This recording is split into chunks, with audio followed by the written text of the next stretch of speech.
Hello दोस्तों, good evening.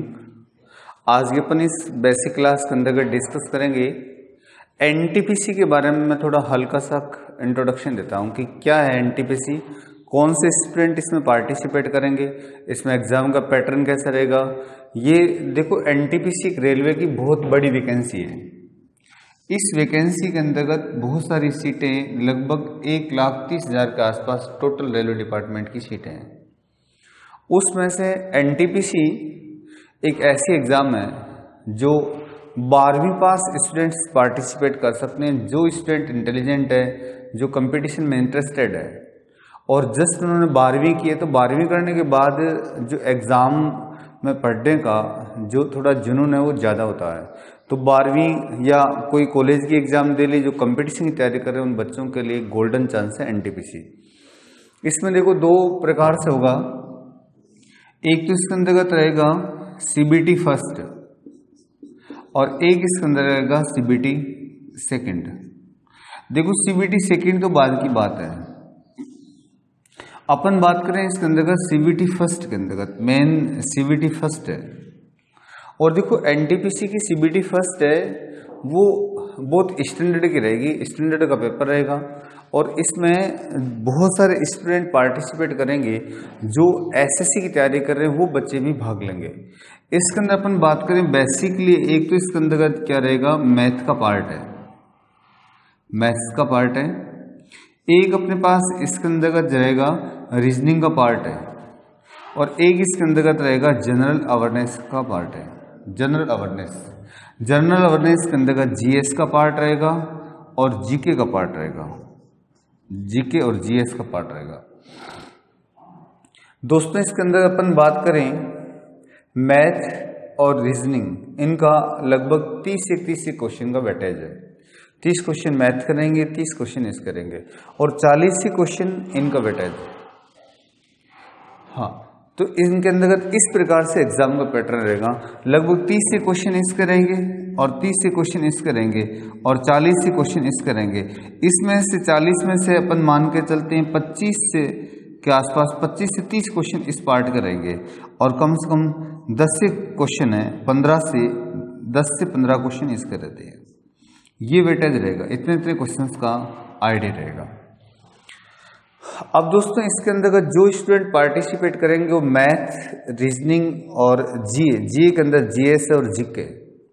अब इसके अंतर्गत देखो, मैथ है और रीजनिंग है, ये एसएससी के स्टूडेंट की बहुत अच्छी होती है और वो अच्छी प्रकार से हैंडल कर सकते हैं।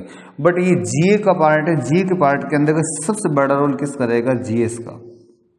जिसकी जीएस वाला पार्ट अच्छा स्ट्रॉन्ग है वो सीबीटी को आराम से क्या कर सकता है, क्लियर कर सकता है। और जिन स्टूडेंट को मैथ और रीजनिंग अच्छी नहीं आती है उनके लिए भी गोल्डन चांस है, वो जीएस का पार्ट रहता है। क्योंकि दोस्तों, इसमें जीएस के पार्ट के अंतर्गत एक तो नेगेटिव से ज़्यादा होती है, तो इसमें नेगेटिव होने के कोई चांस नहीं होंगे।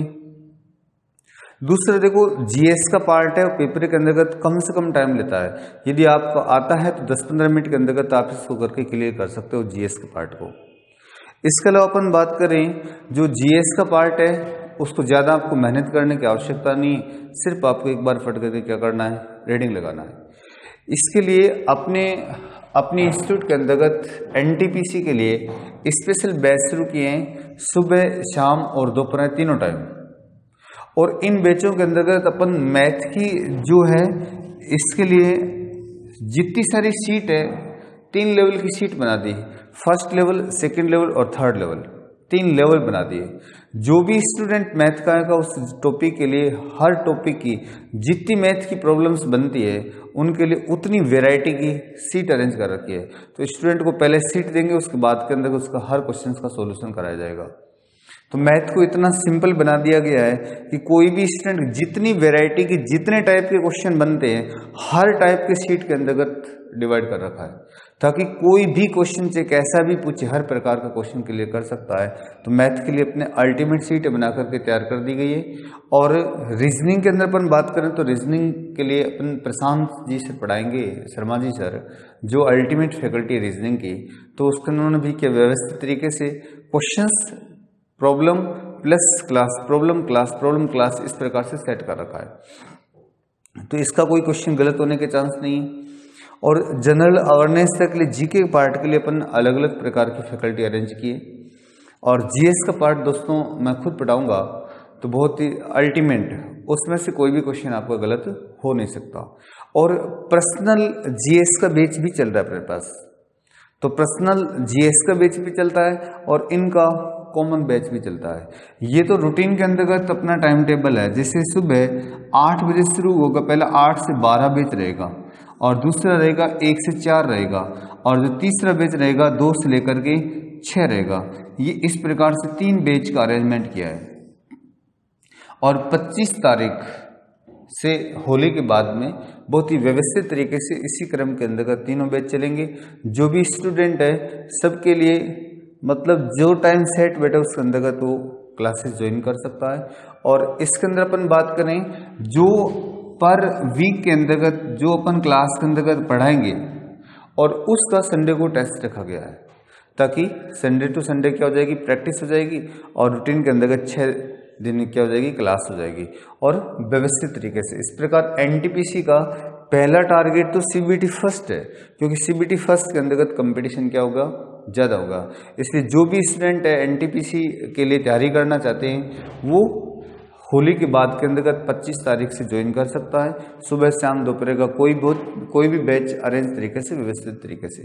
थैंक यू दोस्तों।